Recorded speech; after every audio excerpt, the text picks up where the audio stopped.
नमस्कार दोस्तों, INC TV पर आपका स्वागत है। 2021 बीत गया और 2022 शुरू हो गया है।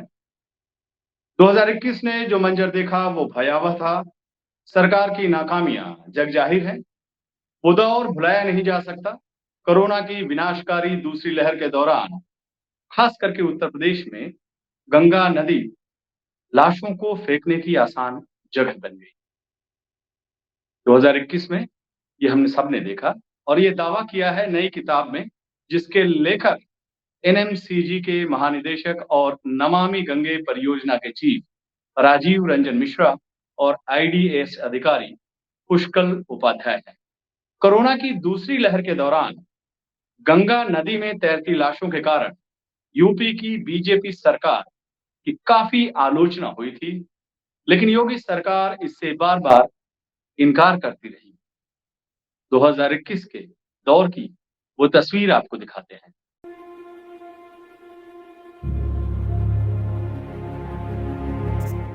माँ गंगा ये एक शब्द नहीं है, ये संपूर्ण सृष्टि का केंद्र है, ममत्व का दरिया है, आंचल की छाव है और प्रकृति का सौंदर्य है। अब माँ की आंचल में जगह जगह मरघट है और सरकार इसकी मशहूरी कर रही है कि ममत्व की दरिया के किनारे लाशों का अंबार 3 साल पहले का है। मतलब माँ गंगा 3 साल पहले सिसकियां ले रही थी और धर्म के ठेकेदारों को पता ही नहीं चला।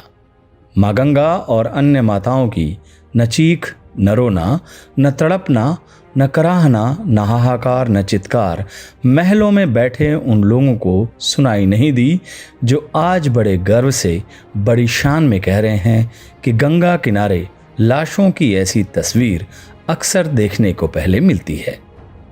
गंगा जी हमारे साहित्य हैं, जगह जगह उनके किनारे तीर्थ हैं, आध्यात्मिक यात्रा है। गंगा जी नदी नहीं बल्कि जीवंत नदी है। विश्व भर की नदियों के पानी को आप बोतल में रख दें तो कुछ देर बाद वो पानी सड़ जाएगा, पर गंगा जी का पानी बोतल में भी पवित्र रहता है, वो खराब नहीं होता। गंगा जी का किनारा और उसके किनारे पर रेत के कण कण में एक अध्यात्म की तरंग है और इसकी पुष्टि तमाम साधु संत महापुरुष और योगियों ने किया है। पर कमाल है, 3 साल का हवाला देने वालों को इस महान रेत पर लाशें बिछी थीं और उन्हें दिखाई न दिया। आज उन रेतों को भी राजनीति का केंद्र बना दिया। प्रयाग और काशी क्षेत्र गमगीन है। काशी और लहुरी काशी के बीच गंगा किनारे जगह जगह मातम है। जो कल तक माँ गंगा पर वोट मांगते थे वो आज उनको ही राजनीति का हिस्सा बना दिए हैं। माँ तो अभी गमगीन है, परेशान है, वो अपने आंचल में बिछी लाशों से व्यथित है। राही मासूम रजा अपने किताब आधा गांव में लिखते हैं कि यह असंभव नहीं कि अगर अब भी गंगा के किनारे इस किले की पुरानी दीवार पर कोई आ बैठे और अपनी आंखें बंद कर ले तो उस पार के गांव और मैदान और खेत घने जंगलों में बदल जाएं और तपोवन में ऋषियों की कुटिया दिखाई देने लगे और वह देखे कि अयोध्या के 2 राजकुमार कंधे से कमाने लटकाए तपोवन के पवित्र सन्नाटे की रक्षा कर रहे हैं। ये लिखते हैं कि लेकिन इन दीवार पर कोई बैठता ही नहीं, क्योंकि जब इन पर बैठने की उम्र आती है तो गज भर की छातियों वाले बेरोजगारी के कूल्हे में जोत दिए जाते हैं कि वे अपने सपनों का तेल निकालें और उस जहर को पीकर चुपचाप मर जाएं। नवजीवन में आकार पटेल लिखते हैं कि अभी हाल ही में एहसास हुआ है कि बीते 2 साल एक जैसे ही लग रहे हैं। हमने 2020 की शुरुआत महामारी के साथ की और 2021 का अंत भी इस महामारी के साथ ही हो रहा है। लेकिन सिर्फ यही एक समानता नहीं है। आंतरिक उथल-पुथल, सीमा पर तनाव और एक ऐसी अर्थव्यवस्था जो 2017 से हिचकोले खा रही थी, कमोबेश उसी हालात में हमारे सामने है। ऐसे में हम 2022 से क्या उम्मीद कर सकते हैं, उस पर विचार करने की भी ज़रूरत है। शायद हमें उस जगह से शुरुआत करनी चाहिए जो वक़्त के साथ जमकर रह गई है। आकार पटेल लिखते हैं कि और वह जगह है कश्मीर। हमने कश्मीरियों को हासिल संवैधानिक गारंटियों को तो खत्म कर दिया, लेकिन उसके बदले में उन्हें इससे बेहतर कुछ नहीं दे पाए। वे आज यानी कि देश का एकमात्र ऐसा हिस्सा लोकतांत्रिक रूप से शासित नहीं है। वहाँ किसी ने निवेश नहीं किया है, वहाँ के जो कश्मीरी पंडित हैं वापस नहीं आए हैं और हिंसा लगातार जारी है। साल 2021 से 2015 के मुकाबले हर साल होने वाली हत्याओं की संख्या में इजाफा हुआ है और फिलहाल इनमें कमी आने का कोई संकेत भी नहीं दिख रहे हैं। वे आगे लिखते हैं कि भई हमारी दिलचस्पी खत्म हो गई है और हम एक राष्ट्र के रूप में आगे बढ़ गए हैं। यह बात कम ही लोगों को पता है कि श्रीनगर की मुख्य मस्जिद जुमे की नमाज के लिए बंद रहती है। सरकार को चिंता है कि अगर इसकी अनुमति दी गई, तो लोग जो महसूस कर रहे हैं, उसका प्रदर्शन करेंगे।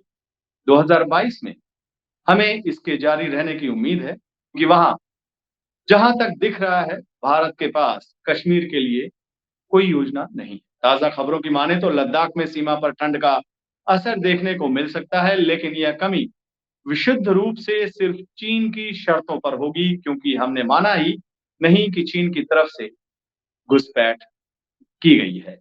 इसलिए हमारी ओर से फरवरी 2020 की यथास्थिति में वापसी के लिए कोई दबाव नहीं है। यह बहुत कठिन इलाका है और तय है कि दोनों तरफ के हज़ारों सैनिक मुश्किल हालात में वहाँ पर हैं। इसे देखते हुए और इस तथ्य को देखते हुए कि चीन ने वह हासिल कर लिया है, जो वह चाहता था।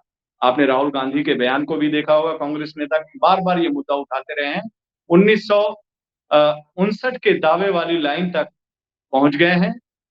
चीन, उनकी शर्तों पर तनाव में कुछ कमी देखनी चाहिए लेकिन नहीं दिख रही है। राष्ट्रीय सुरक्षा पर लिखने वाले कुछ चंद लोग यही कहेंगे कि यह एक झटका है, लेकिन चूँकि सरकार कहानी को लगभग पूरी तरह से नियंत्रित करती है, कहानी के साथ-साथ खबरों को भी नियंत्रित करती है, इससे कोई फ़र्क नहीं पड़ेगा। इस बीच चीन के खिलाफ अमेरिका, ऑस्ट्रेलिया और जापान के साथ भारत गठबंधन कमोबेश भारत का जो गठबंधन है, वो कमोबेश खत्म हो चुका है और अमेरिका ने ऑस्ट्रेलिया और ब्रिटेन के साथ चीन के खिलाफ सुरक्षा पर गठबंधन किया है। आकाश पटेल अपने लेख में आगे लिखते हैं, जो कि बहुत महत्वपूर्ण है।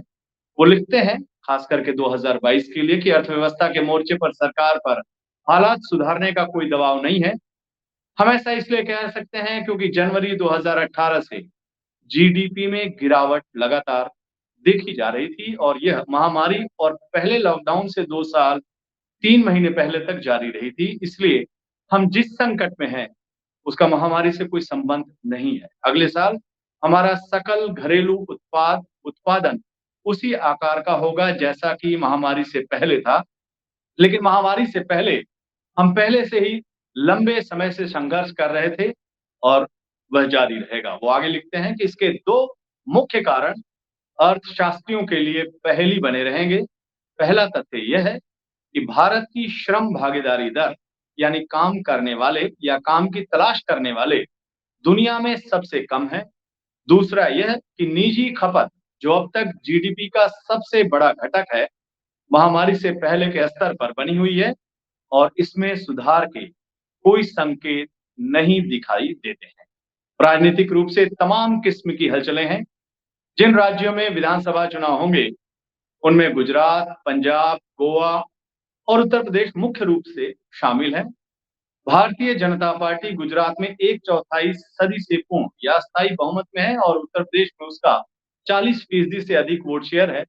इसका अर्थ ये है कि फिलहाल आंकड़ों के हिसाब से बीजेपी को सत्ता हासिल हो सकती है या नहीं हो सकती है, इस पर प्रश्न चिन्ह है।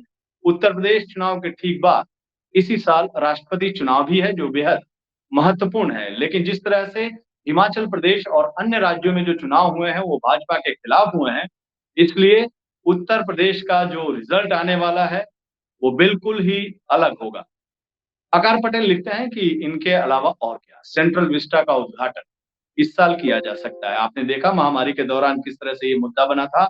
साथ ही अयोध्या में मंदिर निर्माण का काफ़ी काम हो भी जाएगा और कुछ एक हिस्सा तो खोल ही दिया जाएगा और आपको पता ही है अयोध्या में किस तरह से ज़मीनों की खरीद-फरोख्त हुई है, उसपे एफआईआर हुई है, वो एक बड़ा-बड़ा मुद्दा बना हुआ है और बहुत कुछ देखने को मिल सकता है आगे आने वाले 2022 में और काशी में भी देखा और यह सब कुछ सबको पता है कि किस तरह से अयोध्या में ज़मीन फ़रोख्त सरकार के नामचीन लोगों ने अपने नाम की है और वो मुद्दा लगातार 2022 में बना रहेगा। इस समय भारत में लंबे समय तक विरोध प्रदर्शन करने वाले दूर-दूर तक दिख रहे हैं और काफ़ी तादाद में दिख रहे हैं। हमने किसान आंदोलन भी देखा। 2020 की शुरुआत के बाद पहली बार ऐसा हुआ है कि किसान आंदोलन सड़कों पर, रोजगार, छात्र सड़कों पर, डॉक्टर हड़ताल पर और खास करके नागालैंड में भी हमने देखा कि किस तरह से आवाज़ें उठा रही हैं।